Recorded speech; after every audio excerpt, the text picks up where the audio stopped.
right, welcome to Just Boxing Live. We are here at Sweet Science Boxing Gym in Hawthorne, California, and we have a weekend full of fights to discuss. And here to help me break those down, my partner in crime to my right, lead writer for Supreme Boxing, Anthony Stacks Saldana. What's going on, Sean? What's happening, man? Another beautiful day in Southern California. It is a beautiful day. 80-degree weather. And all you people in back east and in the Midwest watching in, just know that we're just bringing in all this nice warm sunshine. And we feel for you out there in the cold, but no, it is what it is. Move to L.A.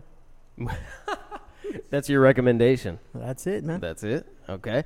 And to my left, also here to help us break down the fights, writer for ITR Boxing and making his third appearance on Just Boxing Live, Sunha Kim. Welcome back, man. Thank you. It's nice to be back. World traveler, I see. Yes. Yeah, you've been all over the place since the last time you were here. Yeah. It was, my last article was about the boxing scene or the fighting scene in southern Russia. Southern Russia? Southern Russia. How many continents have you hit since the last time you were here? 2. 2 continents? Yeah, but just 2. Yeah. just two different continents. Just 2 continents since the last time Probably I was about here. 20 different countries, but just Something in like two that, different two different continents, you know. Oh, man. I've just stuck on this one. In fact, I don't even think I've left L.A. since the last time you were here. But Not even Vegas? Not even Vegas. No, I don't think so. I don't think so.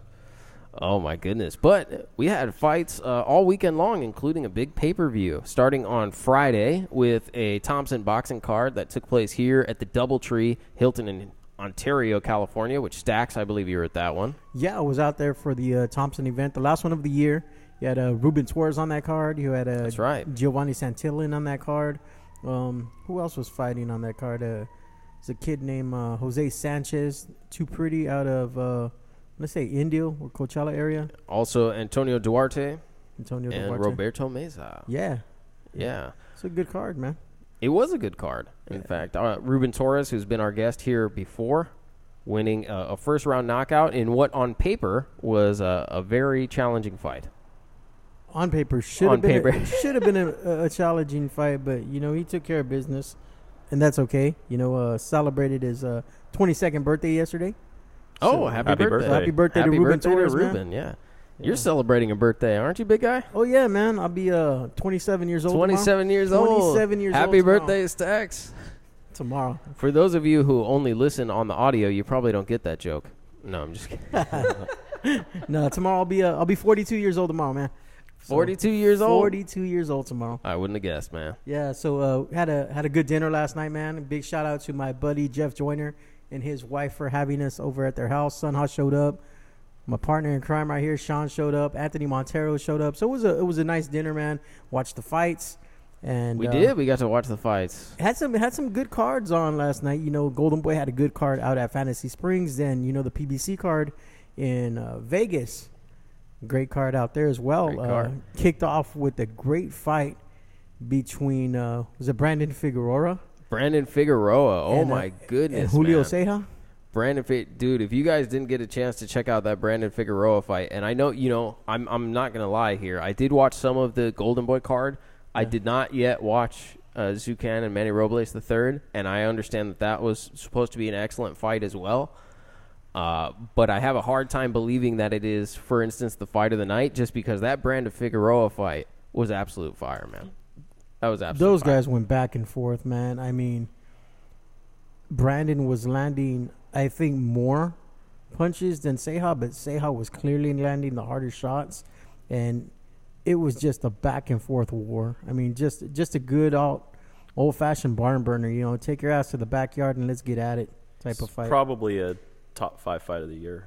Easily. Right? Easily. Yeah. I'm going to tell you what my fight of the year is, you know, closer to the end of the year when we have one of those type of shows. You guys remember we did one of those? Yeah. We did one of those that, last yeah. year. You were here for that. Yeah. We should do that again, and then I'll tell you what my fight of the year was. I don't think that made Definitely. it. I think I have a different one in mind. Different fight of the year? Different fight of the year in mind. Plenty of good fights, man. Plenty of good fights. But it was excellent. Don't get me wrong. It's in, like you said, a top 5. Top 5. It's a top 5 for sure. For sure. You're getting a bunch of birthday shout-outs, Stacks, so I may as well read them. Anthony Garcia, what's up, brother? Happy birthday, Stacks. Carlitos Alanis says, happy birthday, bro, and much love to you. Thank you guys for joining us today. Make sure, give Stacks a birthday like and a share. Thank you, guys. Thank you, man. I appreciate it. Anthony, ran into Anthony Friday night out there from Iconic. Anthony Garcia. Always good seeing you, man. So appreciate the love.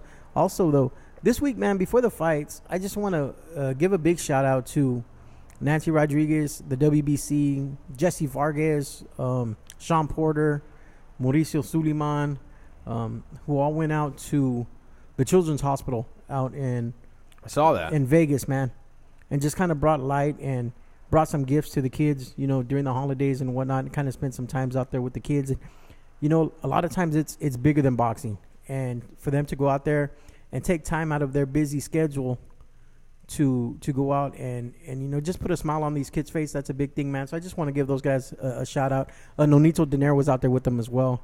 You know, him and Jesse Vargas are good friends, and Jesse actually texted me and said, "Hey, man, I told Nonito how you said he was going to get knocked out by Inui." So, yeah. Man. There goes our chance of having Donero on the show. Right. You just messed that up. No, but a big shout out to the WBC, Nancy Rodriguez, the people from the Nevada Boxing Hall of Fame as well, Michelle Corrales, and the team out there as well. You guys do an excellent job every time you guys go out. And, you know, it's not necessarily just in Vegas or during big fights. They do this year round. You know, they have the WBC Cares program that does that. So they go out to different places and do it. But this week, you know, with such a big fight going on and a big fight week schedule, for them to take time to do that, it's big, man. So shout out to them. I do see Nancy Alvarez Rodriguez jumped on the chat, and shout out to Nancy. That's what Stacks is getting at. Thank you guys for all the stuff that you do for the community and for the Children's Hospital. Yeah. So where do you want to go, man? You want to start back you want to go back to Thursday night? And you want to go to Thursday first? Kind of recap. Yeah, so we know that Ruben, he came away with a big knockout win. That was Friday? Oh, Friday. I was gonna say I was Thursday, concerned. I didn't watch any fights on Thursday. Right. Friday night fights. I'm a day behind, I guess. So yeah, Friday night fights, DoubleTree last card of the year for the Thompson, you know, the Thompson series that goes on in Ontario. Like I said, Ruben Torres went out. He looked really good. Took care of business, handled business. And then in the main event, you had Giovanni Santillan, who hadn't fought in about a year and a half. 18 months, yeah. 18-month layoff. Yeah. You couldn't tell. He shook that rust real quick. Yeah, you had I don't know where this guy was from, maybe Colombia or somewhere, and came in and was trying to, you know, he was dancing and just having a good old time getting into the ring until he got hit. And it was a solid knockout. He had got dropped. Well, I mean, actually, round. To his credit, he did get back up initially and then took some additional punishment and was stopped. But I think that as I was watching that, I was looking at it and saying, I don't know how he didn't go down again. Yeah. You know what I mean? Like, and I will say that my knockout of the year candidate so far is also, last time I gave it to Michael Dutchover for a Thompson Boxing knockout, if you guys remember. Yeah. My knockout of the year candidate, I'm not going to tell you which one it is, but it's from a Thompson Boxing show this year. Still, it wasn't on that card, but from a Thompson Boxing show. If you guys think you know who it is, shoot a message. Maybe I'll send you a T-shirt or something if you get it right. So Richard Brewer? Don't try and spoil it. No, I'm just kidding. That might be right, but maybe not. Who knows? You'll have to wait. Plus, it could change. Like, what if? And do I get a T-shirt? Do you get a T-shirt? You don't have one, do you? Oh man, I messed up. I didn't give him one. Sunha has one. Yeah, I know. You're not a guest, bro. Let's see. What do we got? Abel Jr. Alba says, hello, Mr. Saldana. And Aaron Sorio jumped on. Shout out to Aaron Sorio, of course, of the Standing 8. Happy birthday to Aaron Sorio. Yesterday was his birthday as well, man, from the Standing 8 podcast. Happy birthday to you, man. Out there in Vegas celebrating it. And also to little Abel Jr. They call him the Bullet. This kid's a fighter out of Victorville, amateur fighter. Second weekend in a row that he just came away with a big win in his tournament. I believe, how old are you, Abel? 13, 14 years old now? This kid he's a solid, he's a straight A student, very humble kid, and that's what it's about. It's about being a scholar and a student first, and then doing everything afterwards. He's an asset to the community. He goes out, he helps out. He trains there in Victorville, California. Very good kid, very humble kid. His parents are doing a good job bringing him up. So shout out to little Bullet, man, to Junior. Aaron said, "Thank you, of course, brother. I hope you enjoyed your birthday gift. I thought it was a good fight, despite what some people are saying." Yeah, you know what? let's get into that card, man. Before we get Okay. into that card, I do have a question for you because very recently Thompson has had a strong relationship with Showbox, and we've seen Michael Dutchover, Ruben Torres featured on. Ruben Villa featured on different Showbox cards and things like that. How close do you think we are to Ruben Torres stepping up to the sort of Showbox level, given that they have that relationship with Banner Promotions and with Showbox? You know, at 135, I think he's maybe top 50, even maybe breaking the top 40 right now.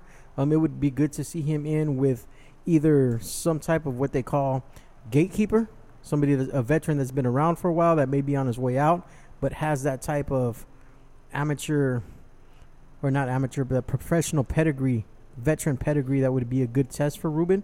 So I think he's on his way. But the thing about Showbox is usually it's up-and-comers against up-and-comers. So it would be good to see him even in there with another top kid, maybe out of Florida, out of somewhere besides TJ or, a local kid, What's Ruben's record now? It's 11-0. 11-0, yeah. And Showbox is one of those, they pride themselves, or their mission statement is to get rid of what they would call pretenders. So to take young, talented guys and put them in against other young and talented guys to sort of weed out the, right.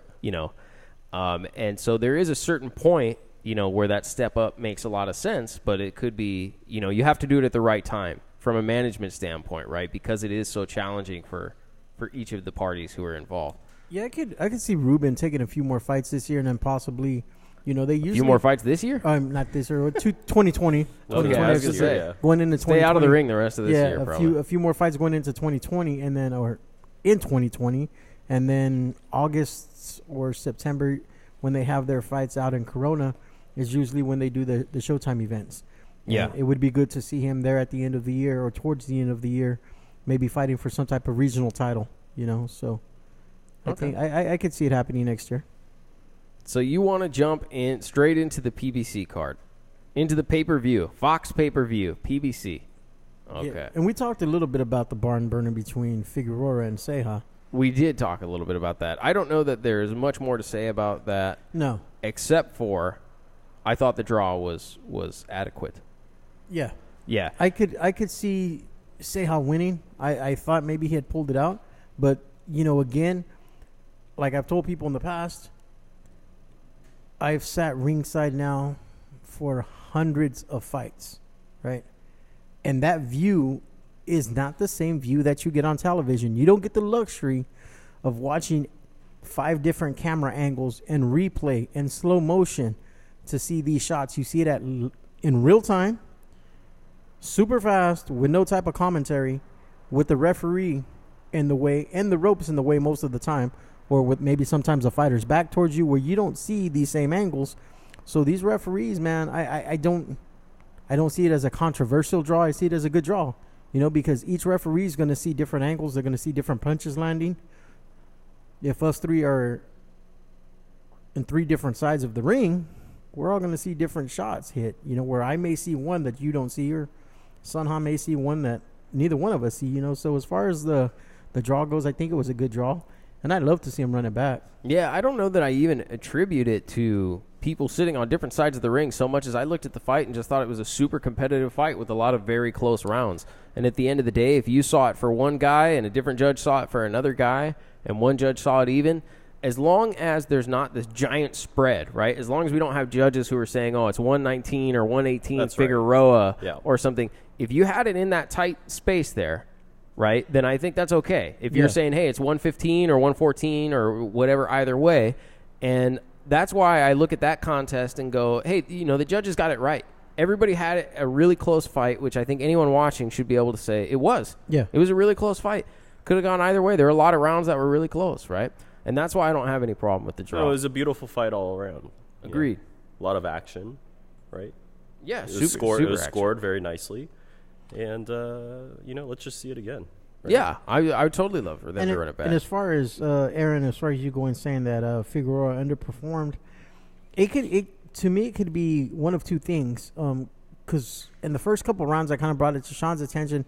it didn't seem like Figueroa wanted to box from the outside. He wanted to make it a phone booth style of fight. He wanted it in close, and he was fighting Ceja style fight. I think if he would have took a step back and not smothered his punches so much, but then again, I don't know if it was Ceja maybe that was closing the distance between them, and he just didn't have a chance. It was hard to tell because the action was coming so fast, So I wouldn't say he underperformed. I mean, it just sometimes, like they say, styles make fights, And I mean, he made Rigo work. Yeah. You know what I mean? He Yeah. made Rigondeaux work really hard for that win. Like, that fight looked unlike any Rigondeaux fight I had ever seen up to that point. Yeah. Ceja, I'm referring to. So I think that Right. for Brandon Figueroa, who hasn't fought at the same level as like a Rigondeaux has fought at this, understanding that Rigondeaux is a little bit older now. But I do think that, I didn't expect it to be a wash, but it was very competitive. Correct. Very competitive. And I agree that the draw was warranted. Okay.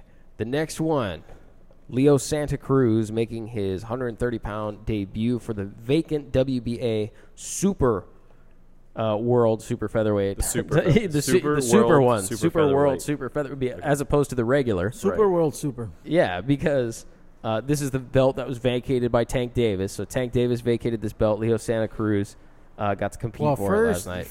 It was vacated. Then it was won by Conceal. Then Conceal was stripped of it. Then he was given the regular, and then it became vacant again. So that's how Leo won it. When was it given to Conceal? When Conceal beat Machado for it. No, that was always the regular belt. No, he had gotten the super and then was like stripped of it and then given the regular. No, because didn't Gervonta Davis fought for the super on the same night? Gervonta Davis defended his super title on the same night that he beat Machado. Or are you saying the second time? The second time. Oh, okay. So they promoted him, you mean, to super, and then stripped him? Yeah. And gave him regular? Yeah. Well, if I it's didn't not a see all PBC that. belt, it's not going to matter anymore. The PBC belt? The PBC belt. Well, that won't help Conceal or Alvarez. Yeah, neither one of these guys is going to win that belt fighting for Golden Boy. So The PBC belt, yeah. Yeah. But, okay. So, anyways, a belt that was vacated. Yeah. Sorry to confuse you. I don't know guys. if all that stuff is true. So it was the super. It was the super. Super featherweight. The Super World Super, yes. Okay. Super World Super. We'll refer to it as the Super World, the SWS WBA belt. The increase in weight really didn't seem to, pose any problems for Leo. But he wasn't really fighting somebody that can bang either. I mean, he wasn't in there with a hard hitter like somebody like Burchelt or Oscar Valdez or, I don't. It was a good fight for him to get his toes wet. Right? It was. Yeah, I agree. It was a Leo fight. You know, I mean, it was a good appetizer for the main event. The best way to describe it, which is it was a good Leo fight, and to your point, Leo Santa Cruz on the undercard of that, you most likely are going to get a good kind of action-packed 12 rounds. Right, a lot of volume. Yeah, a lot of volume punches. Yeah. Something that will be entertaining leading into the main event. Right. So not a bad idea. Right. Not a bad idea at all. But otherwise, I think it was a convincing win for Leo. yeah. What do you think is next for Leo Santa Cruz? I can see. Honestly, I could see a possible fight with Jojo Diaz. If Jojo can beat Tevin Farmer, I can see some type of unification fight between Jojo and Leo out here in LA in the summertime.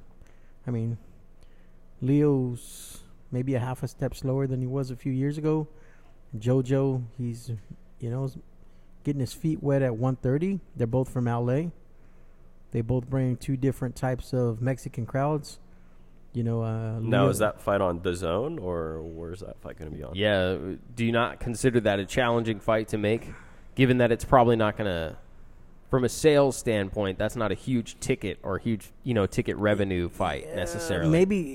Maybe not as far as. I wouldn't put it on DAZN. I'd probably give up, and Golden Boy would probably just let Jojo cross the street for the fight. They've done it before, where they've let their fighters just cross the street and let PBC promote the fight. I think in LA it would be a big ticket seller. Staples Center, or even StubHub Center. It sell 8,000 tickets easy. Yeah. If Jojo and Leo went at it at StubHub, Dignity, whatever the hell it's called now, Home Depot, Dignity Health Sports Park. They'd sell 8,000 tickets. They sell 8,000 tickets, yeah. Everyone recognizes it by StubHub, though. It's okay. You could call it Home Depot. We got it. We know where you're coming from. We know what we're talking about. Yeah, right? we know where you're coming from. It's all good. But yeah, definitely, man. Him and Leo and JoJo, good fight. 130, it's solid out. And of course, we have the main event. So we have a heavyweight title bout between WBC World Heavyweight Champion Deontay Wilder and World Title Challenger Luis King Kong Ortiz. And it ended the way I think everyone expected, except for Stacks. It is what it is. Stacks called it for Ortiz. Yeah. Stacks called it for Ortiz. I thought Ortiz would take it to him, maybe bring a little bit more pressure and hurt him. Didn't happen. He did bring some pressure a little bit. A little bit. Yeah. A little bit. Not I as thought much as the Ortiz, first fight. he fought the perfect fight for 6.5 rounds, right? And then And probably gassed himself out a little bit. And, you know, right? that's what we were talking about earlier. You know, you have the naysayers, and it doesn't matter who the boxer is. Let's talk about the naysayers real quick. The day after Canelo fights Kovalov, Kovalov was washed up, this and that. He took a dive. He took a dive. They hate Canelo. They would do it on Mayweather. They would do it on Pacquiao. They don't care who it is. Now, the target is Deontay Wilder. Deontay Wilder. Oh, Ortiz was 52 years old. Oh, this, oh, that. Oh, he can't box. He doesn't have any skills. He got lucky. Ortiz took a dive. Bullshit. I did. Yeah, people said Ortiz took a dive. Really? Come on, bro. Come on, guys. Here we go, man. The count was fast. The count When it was Tyson Fury, the count was long. When it was Luis Ortiz, the count was fast. The count was fast. Yes. Come on. Look, We just need to have people with stopwatches from now on who sit there and measure the 10 seconds, I guess. and they do. That's what a timekeeper does. Yeah, he does do that, but not So, not look, literally. Here's the thing. Whoever boxes this man needs to box perfect for 12 rounds. For all 36 minutes, they better box perfect. Where Wilder doesn't have to. That's the thing. You may not like the way Wilder fights. You may say he's not technically sound. He's not the most skilled heavyweight. But you know what? In 43 fights, nobody's been yet to prove that he's not the best. With 41 knockouts, one of the highest percentage rates, like you were saying, Yeah, of well, all time. this is kind of the point that I want to make, right? And I have a question for you guys. You can let me know what you think. Sure. So, and I'm going to take a minute on this question because this is in response to the naysayers, of which there are many, and multiple you could see will say he didn't look good, he doesn't have boxing skills. Even this morning, having achieved that knockout, they'll say he doesn't have great skills, but he has great power, right? He has an uncanny type of power. Okay. My question is, why does it matter? Can someone explain to me why it matters? Because there's an object to the sport, and that is to win, which he does convincingly virtually every time. Right. So, like, he has think of the things that he's accomplished at the amateur and professional level. He's competed at the highest level of the sport as an amateur and as a professional. The man was an Olympic bronze medalist. He went from not training in boxing to being an Olympic bronze medalist in, like, 2 years' time. It's, like, unheard of, right? He then turns professional. He wins the World Heavyweight Championship. He's defended it 10 times. He has knocked down every opponent he has ever faced. In 43 fights, he has scored 41 knockouts. It is one of the highest, if not the highest, knockout percentages for a heavyweight champion ever. He is like just a few fights removed from basically, like, he's like an Anthony Joshua and a Tyson Fury knockout away from cleaning out everybody who could be there in this, you know. And at what point does it not matter that he doesn't have the skills? Like, to make an analogy, if I was a basketball player and I was scoring 30 points a game, but my jump shot looked a little bit awkward, it wouldn't really matter because I score 30 points a game. Right? And you guys can talk all day long about how my jump shot is awkward, but as long as I'm scoring 30 points, I'm good. Right? So if I'm Deontay Wilder, what does he need to do to get respect from people who are critical of his skill set, despite the fact that the skill set that he does have has carried him to levels that most boxers will never achieve in their career?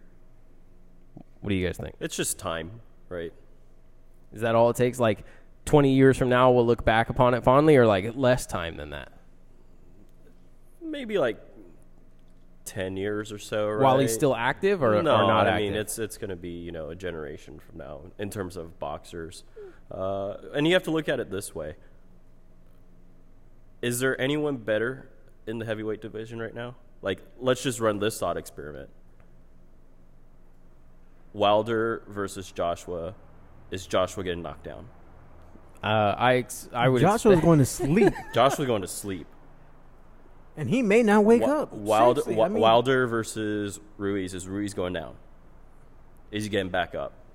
Maybe, maybe not. Probably not, right?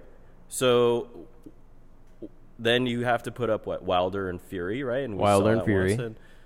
And Fury barely got up. And he has to box perfect all 12 rounds. Right. Box him. Right. Like maybe he goes down once and gets up again. If he goes down twice, he's probably not getting up. Yeah. I mean, he fought damn near the perfect fight and still got dropped twice to have a draw. Right. Right. Deontay doesn't have to fight the style that you like. Right. That's kind of what I mean. He doesn't have to fight that way. Yeah. He's got that thing called the equalizer. He has the almighty equalizer. Yeah, that. He's like that shit from the Avengers, man. That dude with the glove. Thanos, man. God damn. But I mean, my question is like, what accolade does he have to achieve in order for people to stop being critical of the fact that he keeps his feet really wide? Yeah, he's not. You know what I mean? Yeah, it's never gonna happen. He's an Olympic medalist. He's a world champion. He's defended his title 10 times. What does he have to do before you start saying he's never had he doesn't have skills? Life. Like everybody says he doesn't have skills, and at what point I just question at what point does that matter? Like, what point does it matter? If he goes 49-0 like Rocky Marciano did, he beats Anthony Joshua, he beats Tyson Fury, that means he will have defended his title 18 times consecutively. Well, look at Rocky Marciano. Does it matter that he doesn't have skills? Does it matter? It doesn't matter. No, it doesn't matter. Rocky didn't have skills either, right? He was just a big guy that hit people hard. People went down. You're going to make a lot of enemies with comments like that. No, I'm just kidding.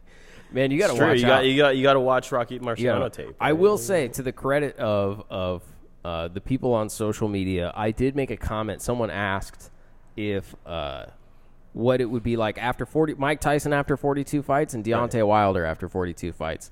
And the comment that I made was just that Deontay Wilder, for as long as he's present, for as long as he's there in the ring, he's dangerous to any man of any generation, including Mike Tyson, right? So as long as he's standing there and can throw punches, it's a risk. That's not to say that I think that he would beat those guys, that he would beat a Lennox Lewis or that he would beat a Mike Tyson. But could he knock him out? Absolutely. He could knock out any man. Now, here's what I see with this, right?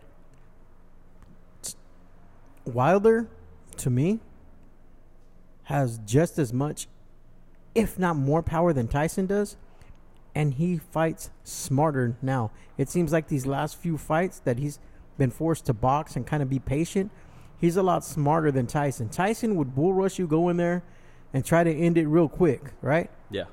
Where Wilder has this same power, but he's not throwing all these crazy ass punches and wearing himself down the way Tyson, almost, like he did against Buster Douglas and Evander Holyfield, where basically Tyson would blow his load in the first 3 or 4 rounds and that'd be it. And somebody with skills like a Lennox Lewis or Evander Holyfield. So here's the thing is, if you put prime Tyson up against Wilder, does Wilder withstand the first couple rounds? That's a really good question. That's a really good question. Mike Tyson has some really key advantages, I think, in that matchup. He has tremendous hand speed, and his height and head movement make it really, it's a sight to see even still at this age when you watch him kind of coach people on how to do that. Oh, yeah. That it still seems dangerous. His ability to get inside on someone who's long and rangy like a Deontay Wilder, I think, is not something that Deontay Wilder has dealt with. And Wilder, I don't believe, has the chin to withstand 3 or 4 rounds with a prime Tyson. So I think he'd break that body down and he'd catch him with one of those big overhand rights and it'd be over. But if you're telling me that Deontay Wilder doesn't stand a chance, I would tell you you're outside your mind. He has a chance like every time he's there. Like if he lands one, it's done. I'm not saying he didn't have a chance. No, I'm just saying generally on social media. I think we can play this what if game all day. You know what I mean? But early, first 5 rounds, and give the advantage to Tyson. If Wilder could withstand it, Tyson's going to sleep. Yeah, I think that we were having this conversation last night about how do you beat Deontay Wilder, and I think the right answer is you have to get him out early. Fast, yeah. Yeah, you have to put him out fast. If you can get in there and knock him out in the first few rounds, that's great because then you don't have to be perfect for 12 rounds, right? You don't that's the key. If you can get in there and get him out right away, you don't have to worry about the whole next 9 rounds. Like you have to go in there though. The thing is lay waste to the man. The blueprint's there on how to beat Wilder. It's there. Fury's laid it out. The first 6 rounds last night, Luis Ortiz laid it out. But what fighter can do that right now? What heavyweight right now can do that? I don't even call it a blueprint. Go the distance with Wilder. Yeah, like I don't even call it a blueprint. You can't be like, I'm going to try and go 12 with Wilder. No. Yeah, because you can't like if what you're saying is the blueprint is you have to make 0 mistakes in the fight. Yeah, but that's not what happens. People make mistakes in the fight. You know what I mean? So like it's not really a blueprint because even they really didn't do it. Tyson Fury came very close, but he didn't make 0 mistakes. He got hit cleanly, twice at least. So, like, you look at it, and there's definitely not much margin for error. Let's say that, which makes it challenging. That's why I think if you knock him out, if you go in there and knock him out, like if people say, hey, could Lennox Lewis beat him? Could Mike Tyson beat him? Of course they could. Mike Tyson could go in there and knock him out in the first round, right? And then he doesn't have to worry about being knocked out. The point is that for as long as Deontay Wilder can throw punches, he can hurt you. And that's the thing is like, there's this idea that power fades over time. He did that to Tyson Fury in the 12th round of a fight where he got, outworked for a lot of that fight. And still in the 12th round, he threw one of the most craziest punches I've ever seen, right? So he carries it. The power carries way into the future. Or way into the fight, I should say, not into the future. Yeah. Probably into the future, too. Yep. So it's probably good for another 6 years, I'd say. Let me ask you this. I didn't think the fight was boring. Did you guys find the fight boring? No, because, the fight pretty much went the way, you could expect it to go, right? Like, Ortiz was doing his thing, right? And then he's 40 years old. He got a little tired, and Wilder saw an opening, and, Yeah. Do you think it was boring? No. Yeah, I'm curious because, like, I have a really hard time finding a Deontay Wilder fight boring because one of the things that you need in order to make a fight interesting is you need suspense. Like, you need to not and uncertainty. And there's always suspense in a Deontay Wilder fight because at any moment he could land that knockout shot. That's right.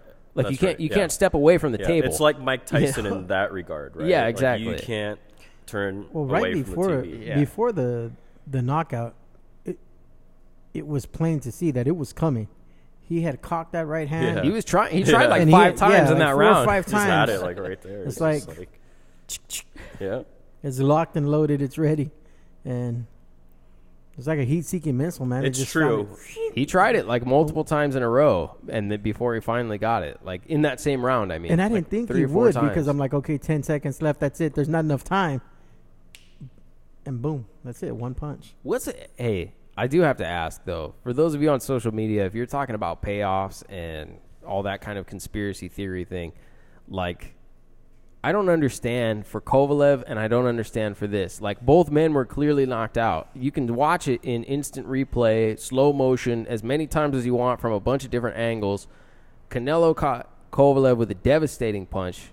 Ortiz was caught with a devastating punch. Is your point that Ortiz also, both of these men are considered by many to have been winning at that point. Ortiz was up like 5 rounds to 1 on 2 judges' scorecards, so he was winning right up until he got knocked out. Yeah, all 3 judges had him winning. Yeah, a lot of people thought Kovalev was winning right up to the part where he got knocked out. You know what I mean? So the payoff thing is kind of silly, man. It's take a dive. This payoff, it's crap. And even with Ortiz with was gone. Yeah, he was out. Absolutely gone. Even with Kovalev, man. So there's a clip from the Spanish ESPN channel that just came out, and they basically brought Canelo into the studios to the Mexican ESPN channel. And this guy was drilling Canelo about Kovalev, right? And he's basically calling Canelo an asshole. He's calling him a mamon and telling him that he does all this stuff and he cherry picks and, that he paid Kovalev to take this fight. And he's like, look, I didn't pay anybody to take a fight. Did he get paid to fight me? Yes. But if he felt that he wasn't in tip-top shape, then he should have never took the fight, and his management team should have never took the fight. Don't come at me as an excuse that you had just had a hard fight against Yard, and you were going to come in, and now you were tired and you couldn't fight me, so you were just taking the money. He didn't have to take that fight. Kovalov did not have to take the fight. Basically, that's what Canelo's telling the broadcaster and told him, look, man, Andy Reese took a fight with 40 days notice, and look at what he did to Anthony Joshua.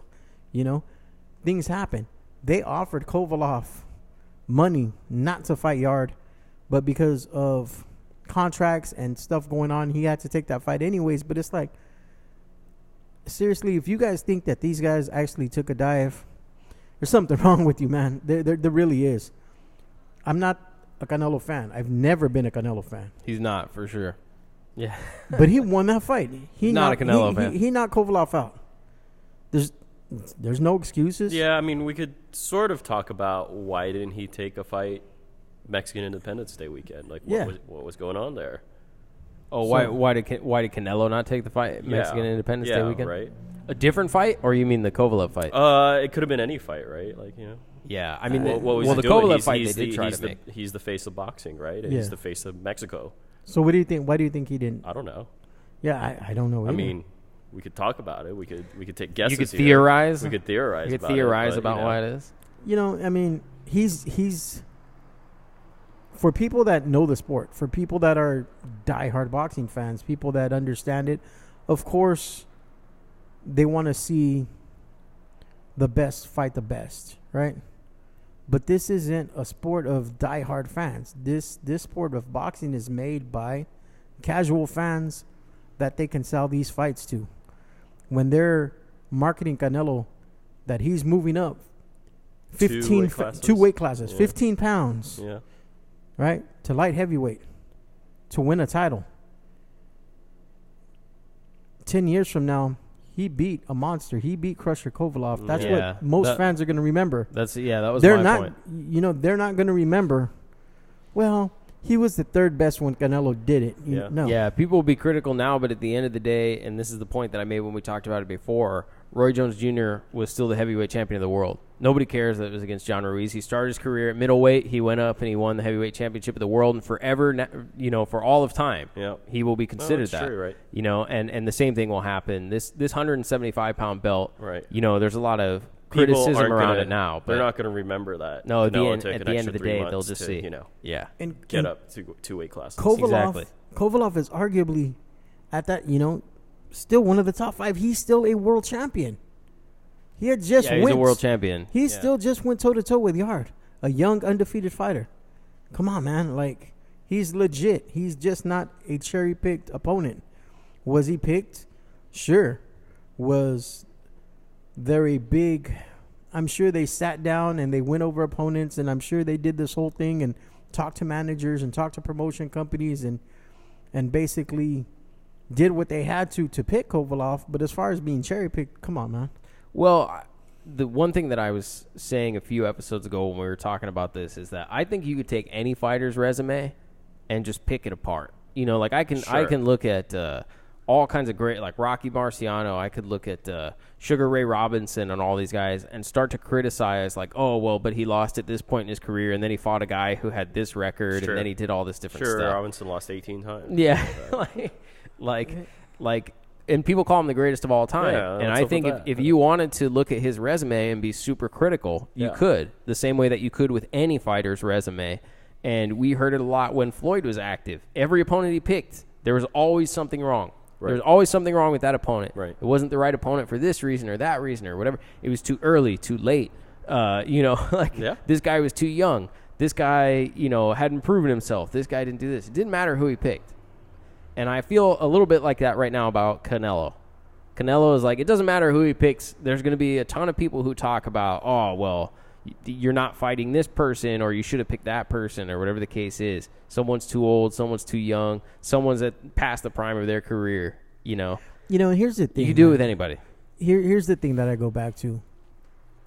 When I was just saying, you know, how this isn't a sport of diehards, it's a sport of the casuals. Prime example. Andre Ward, arguably the best pound-for-pound fighter that we've seen in this generation, undefeated, goes into his first fight with Sergey Kovalov, undefeated at the time, right? A fight of the best fighting the best. The first fight did not even get close to selling out the T-Mobile Arena. Why? Because they're not big names to the casuals. To us fans, we were pumped up like real diehard fans. We wanted to see it, but they couldn't sell that fight. How many pay-per-views did it do? I don't even remember. I don't remember. I'm sure it was less than 400,000. Something like that. You Is know? that on pay-per-view? Maybe was on less. It was pay-per-view? probably less than 200,000. Yeah. It was probably like 150,000. I don't like. Right? I don't even remember And- paying for it. and- I definitely did, by the way, but I Yeah. don't remember paying. Exactly. That's the thing. We don't remember that fight. I mean, I remember the fight. I mean, I but just don't remember paying for it. But you get a circus act like Floyd Mayweather and Conor McGregor that sells $4.5 million. There's my point. So Floyd, man, coming out of retirement. 2020. I'll You just see take that? my I headphones saw it. off and let you guys talk about that nonsense. No. You don't even know. What if they announce a good opponent? So Floyd You and still wouldn't wanna see Floyd, Khabib. That'll make a lot of money. It would make a lot of money. Yeah. in Saudi Arabia, Sure, Saudi why not? Arabia, yeah. Why not? Floyd and Khabib in Saudi Arabia. We called it. I think that's the fight. Okay, I mean, I think that's Floyd's got to knock Khabib out then, because the Muslim Brotherhood's out there. is it going to be? Watching Is it going to be in Khabib's boxing or is it going to be in MMA? He's not going to do no MMA. MMA. Floyd's not going to do any MMA. Well, okay. Will Floyd ever take an MMA fight? no, No, never? no, definitely not. Or do you think he would take an MMA fight? I think he might. For how much? How much would you have to pay him? I mean, considering he would get $100 million for fighting an MMA fighter in right. boxing. So, I think it's probably a pretty complicated business deal, right? Because then that means Floyd is in the MMA game now, right? So up front, he would probably have to make $150 million, and then he would sort of need to have that like his place in like that sport. I don't know. I think he could make that boxing though. It's true, but Yeah. what sport has more earning potential going into the future, right? And like diversification and everything. Floyd. If Floyd gets paid out $150 million to do an MMA fight against somebody that's making their debut, I think he would do it. Okay, I could buy the debut thing. Oh yeah, you have to like, pick your yeah. opponent, right? The debut thing I can get behind. I think Floyd would do. I think there's a 50-50 chance that in his lifetime, he does an MMA fight. 50-50? 50-50. Wow. I don't know, man. That seems I like think high. I might take it's probably those. like I might take that bet. 80% he gets back in the ring. I might take that bet. That's the thing is, just because he posted it on Instagram, Yeah. I still don't know that. I still don't believe it necessarily. He does a lot of that stuff. Like you remember when he posted it with the MMA gloves and Here and we the are video, talking about it. the video of him jumping in the octagon. Yeah. Like he did all that stuff and never had an MMA fight. It We're was doing all what just, Floyd wants us to Yeah, do. exactly. You're talking about it, man. Yeah, I know. Making them relevant. You know what I mean? He doesn't need us to be relevant. No, I know that, but what I'm saying is we're not keeping we're not making him relevant. That's what he's doing, though. He's keeping his name relevant. I mean, we have people talking about it. He does have By people talking him? about it. I agree. By him doing that, Yeah. now we're sitting on this mic talking about Floyd. Yeah. You know, he Yeah, does. that's He true. doesn't need us, but he's keeping himself relevant, keeping his name relevant. I mean, It's true. it is what it is. All right, let's get back to active boxing. Active boxing. boxing. So Callum Smith, you didn't Yeah. watch this fight. I don't. Did you see the Callum No, I Smith missed fight? it, yeah. Okay. Callum Smith was in a contest in which he won a decision that some people feel as though he should not have won. It was definitely ugly. Very ugly fight for Callum Smith, considering he's supposed to be of the highest caliber of individuals at his weight class, at the 168-pound weight class. And I would say up until this point was considered by many to be kind of the alpha in that division. Meaning there's obviously a lot of great fighters, Caleb Plant, David Benavidez, Billy Joe Saunders, Canelo Alvarez, Right. but Callum Smith was like, and as a result of this fight, what I'm seeing this morning is people's reaction is that he couldn't hang with these guys. He would, you know what I mean? Like he couldn't hang with Canelo, couldn't hang with Benavidez, couldn't hang with Caleb Plant. Is one fight with a tough opponent, a tough fight that you have, is that enough to make that determination or that judgment? Could we just look at it and chalk it up to an off night or a bad stylistic matchup? Or is it really like we should look at this and say, no, there's no way he could beat these other guys. You got to look at it as sometimes a bad night, man. You know, sometimes fighters go in there and they overlook their opponents. You know, they look at JoJo's last fight. He fought in Mexicali against somebody, you know, who gave him a good round. Give him a good fight. Yeah. You know, JoJo didn't look his best, and sometimes fighters tend to overlook other fighters. It's true. It happens. I mean, sometimes fighters just have your number. It doesn't matter how good you are. It's true. Take Vernon Forrest and Shane Mosley, for instance. You know, Vernon Forrest had Shane's number. Yeah. It happens. Happens. What do you think of the narrative that's being spun now, which is that some of these fighters like Billy Joe Saunders, particularly matchroom fighters, Billy Joe Saunders, Callum Smith, are putting on lackluster performances to get the phone to ring more often? So, for instance, one of the things that Eddie Hearn said in the post-fight press conference was, hey, nobody wanted to fight Billy Joe Saunders. He didn't look great in his last performance, and now a lot of people want to fight Billy Joe Saunders. The phone is ringing. And so some people are kind of spinning this as the conspiracy theory around it, which is, they're purposefully putting on these performances to tempt, for instance, a Canelo. I don't think so. Now, I'll tell you why, man. I mean, boxing's a dangerous sport, and with one punch, man, it'd be it's life and death in there. And I honestly don't see any professional fighters coming in and giving subpar performances to try to get more money or to try to get somebody to call them up for a fight.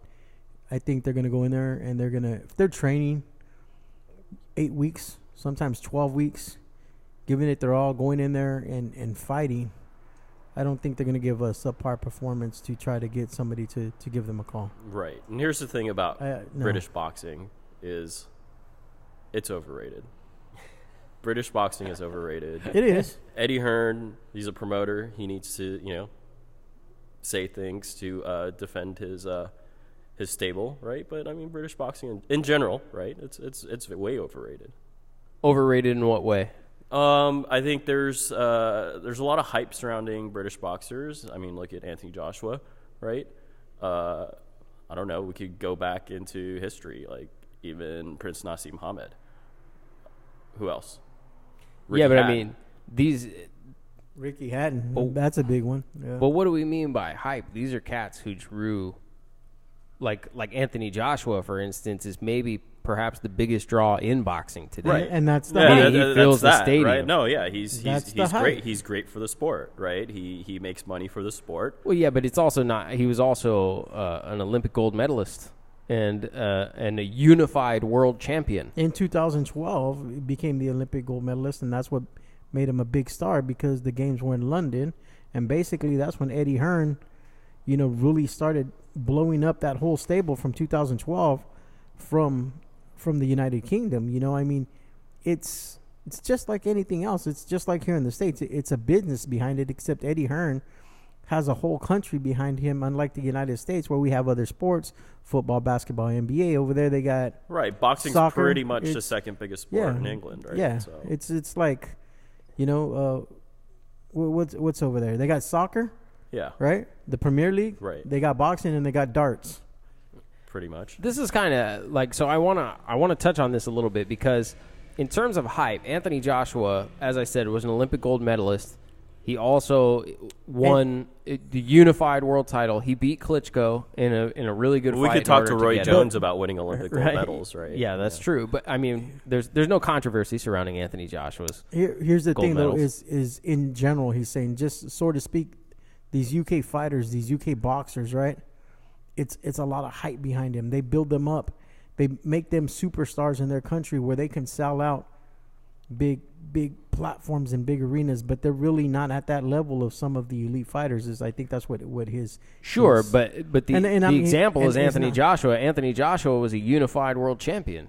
Like the man had 3 of 4 belts, including it's there true, was some and you got to give him consensus. credit. I mean, he beat Klitschko. Yeah, right, he beat Klitschko. Right? So he beat Povetkin. It's not like he's fighting. He's fought and beat good guys. But still, the first time he comes to America, and then he fights Andy Ruiz, and then here we are. But this is why, so this is exactly why, I don't know if you guys saw the quote, for instance, recently where Anthony Joshua sounds a little bit off the rails, and I'm going to paraphrase it here, but he basically says, hey, when I beat Andy Ruiz, I want you guys to come and lay at my feet and tell me how great I am, right? Right. And he's talking to people who have this position, which is that, like, oh, now suddenly because he lost one fight by knockout, he's not great, and Andy Ruiz is great. And all he hears now is how he should be in different shape and, like, he shouldn't be a bodybuilder. All he hears now is how fast Andy Ruiz's hands are and how skilled he is compared to Andy Ruiz. And I think what he's attempting to say, even though it comes across as not great when you use that phrase or that terminology, what he's saying is, okay, if this guy is so good, right, if he's the one that exposed me and he's got fastest hands, if this guy is so good, then when I beat him, I must be that good. Right. I'm at least that good, right? So you guys have to give me that since you guys are at his feet now. But it's also sort of the way British media works. And here's the thing, though, man, right? Andy Ruiz isn't that good. Yeah, sorry. He's good. Look, because what were the odds in that first fight is what I'm getting at. What were the odds for Anthony Joshua to win? Did anybody see Andy Ruiz as a top-notch 50-50 fight going in? This is going to be a competitive fight. It's going to be 50-50. Anybody can have this fight. He's one of the best. No, that's what I'm saying. He's not one of the best. Yeah, he's nobody looked at him as the best. Right. I think he's a good fighter. I think he's top 10, right? You know, I think he's a decent fighter, and it's nothing against Andy. Yeah. But what I'm saying is, if he was so damn good, the way Anthony Joshua was making it out to be, or saying this stuff coming off, well, you guys got to lay at my feet because you guys are giving all these accolades to Andy. When going into that first fight, we seen the odds. Every single media person picked Joshua to win. I don't think anybody picked Andy to win. Right. Right? So how good was he really? And somebody at that level went in there and beat this man. Knocked him out. Put him on his ass several times. So come on, I don't want to hear that shit from Joshua. I can see that. Man, you get a little riled up. He's talking to you. No, I'm just I got people in Saudi Arabia. Yeah, do you? I doubt that, man. Well, I heard your rant the other week. I will next week when it comes down for the fight. Oh, yeah? Just won't be any women, but you know what I mean. And then the last card, the only one we haven't spoken about yet that happened over this weekend is Andrew Cancio and Rene Alvarado. You look disappointed. Can you describe that look for me? You know, it was a solid fight by Rene Alvarado. Give him all the credit in the world. He wanted it.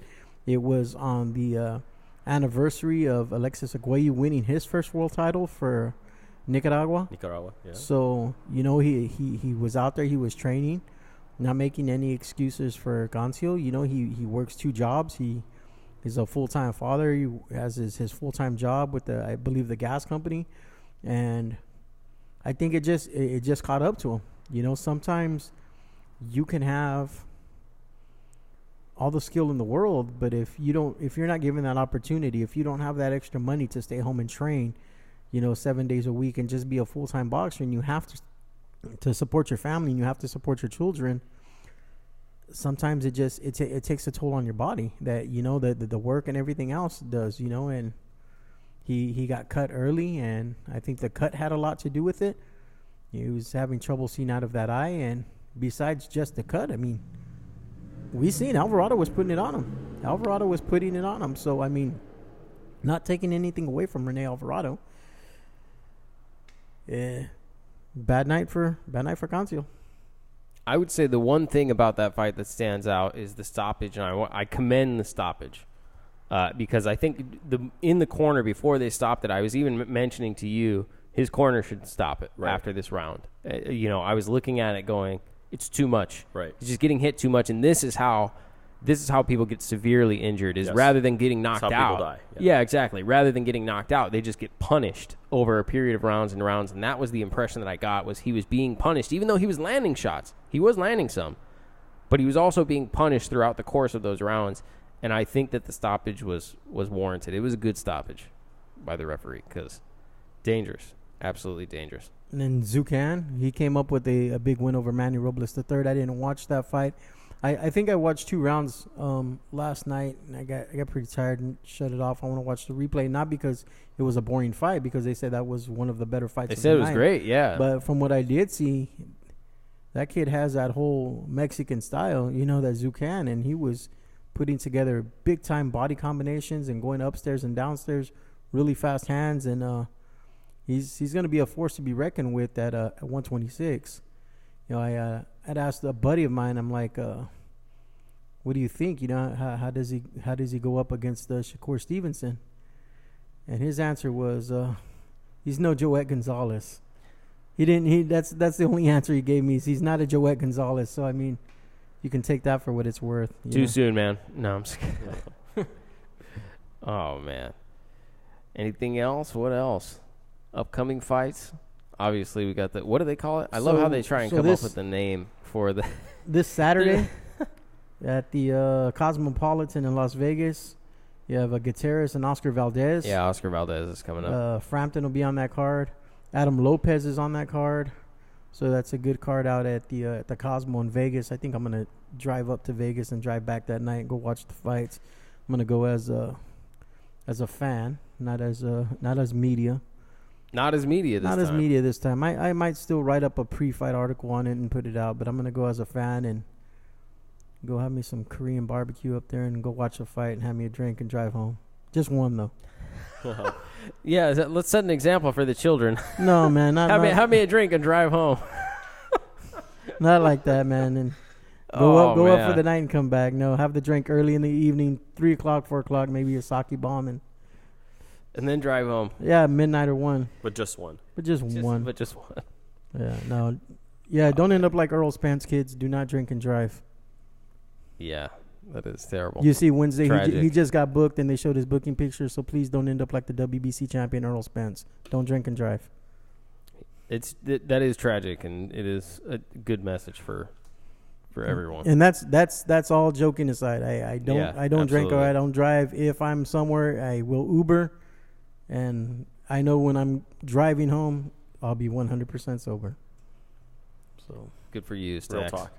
That's real talk there. And then 2 weeks? Then the Joshua card in. Yeah, this is what I was getting at. They tried to give it the catchy name, like the Rumble in the Jungle kind of thing. Right. But what do they call it? Like Battle on the Dunes or Clash on the Dunes? Clash on the Dunes. Oh man, it just doesn't work. It doesn't have the same kind of ring to it. Did you see it's that? not the Thrilla in Manila. Yeah. Did you see that stadium that they built? Yeah, I saw it. They built that brand new stadium out there for the fight. Yeah. That's some bleachers out there, right, in the desert. Yeah. Basically, right? Yeah. Like, when they're constructing it, it kind of has that kind of vibe. Yeah. But Andy should have a taco truck out there for like the people of Saudi Arabia. So for the people, yeah. So they could try different foods. It's right, yeah. Mexico should get more involved in this, right? But they're not allowed. They're not allowed to, yeah. Yeah, they're not allowed. Right? The only 3 countries that are allowed to apply for visas in North and South America are the United States, Canada, and I think there's one more, but nobody from. No, I think it's just the United States and Canada. Nobody from Mexico is allowed. Nobody from any South American countries or any Central American countries. Because they're going to bring terrorism to Saudi Arabia, or what? I don't know what they're going to bring. So I'm not even going to go there, dude. So are you ready to make a prediction? It's okay. They're not going to kill you. Right? You ready to make a prediction on that one, or you want to wait until next week? I'm gonna go with Joshua with the knockout. Joshua by knockout. I don't think Andy's gonna catch him again. I don't know, man. I'm up in the air. What do you think, Sunha? Well, I think Joshua's gonna win. Okay, but maybe not by knockout. I have to think about. It's gonna be an outdoor fight, but it's gonna be about probably like 55, 60 degrees in dry. So, that probably favors. I'd probably say Joshua by a late knockout. Yeah. Interesting. We got 2 Joshuas by knockout, but you gentlemen have a week to think on it. You can revise it next week. No, it's all set up for Joshua, right? Like, no Mexicans allowed. Like, what's up with that? Oh man, and that's it. I didn't want to go to Saudi Arabia anyways. So you could get in. Well, I'm not from the States, bro. You're not? I'm here illegally. Oh, I didn't know that. Yeah. All right. Yes. I was born in TJ. Good to know. And I came across the tunnels at 2 years old with 3 kilos of coke. Didn't No, I'm just kidding. Didn't I tell you I can't take stuff off of Facebook? That's stuck on there forever now. But that was in like December of '77 after Christmas, and they just told the Border Patrol was tamales on my back. Oh my goodness. You got a pick? Do I have a pick? Who's your pick? I don't have a pick. I really don't. Like I look at it and I think A draw. You gonna predict a draw? No, I don't predict. I definitely don't predict a draw, but I do think that both people are taking it very seriously. Andy Ruiz Jr. has, recently been showing the photos and things like that. There's the picture of him sitting on the ring apron after sparring Michael Hunter. Yeah. Which it's great that he's sparring Michael Hunter. I think that's a good thing for him to do. But he also looked in shape. Yeah. Like he wasn't so heavy. His shoulders were defined, his chest was defined. And so in that way, I look at it. You watch the training workouts that they post, which is not very many. And then you could see Anthony Joshua is taking steps to try and make sure that he's not mentally out of it. He's not really doing media. Like he said, that they're not really haven't been inside Anthony Joshua's camp so much. Yep. From what I can tell, he's gone through a little bit of a transformation himself, where he's shed some of the muscle mass, and is coming in with a little bit of a leaner approach than before, probably, so that he doesn't have challenges with stamina and other things like that. So. You look at it and you go, man, both these guys are taking it seriously, and I don't know that I would be surprised if either one of them won. I want to know who the referee's going to be and where the judges are going to come from, too. I don't know who the judges are, actually. I haven't seen who the judges are going to be for that contest. It's not the WBC fight, so I'm figuring there's going to be a lot of international people. WBA, IBO, IBF. Right. Maybe a Panamanian judge, maybe a couple from the UK is what I'm thinking. And as far as the referee goes, I'm sure they'll bring somebody in from the United States. Yeah, but I don't really have a good. I don't have a good. At least I haven't formed yet an opinion on who I think will win. Okay. So maybe a week. Enough, maybe a week from now I will have. But at this point, I've looked at it and. You got to tune in next week, right? Yeah, I suppose. I might have one next week. But really, anything I threw out there, I wouldn't be surprised if the opposite happened. Yeah. Like if I told you Anthony Joshua would win by KO, but then he lost by knockout, I wouldn't be surprised. Well, and that's vice the thing, versa. Right? Yeah. But Andy has to go in there and win by knockout, right? Yeah. I mean, it depends because what if he knocked him down a bunch of times again? You know what I mean? Yeah. Yeah. So it really depends. But it would have to be at least 2, but really. But he did it last time. Like if Anthony Joshua had gotten back up last time, right. Andy probably would have went on to win a decision just by virtue of the fact that he was knocking him down and beating him up for so many rounds. So interesting fight. I think it's interesting. We'll see next week. We'll make our final predictions. The official one. The official prediction. Prediction. Okay. Yeah. So. But I think that's about it for this week. I think that's gonna wrap it up, man.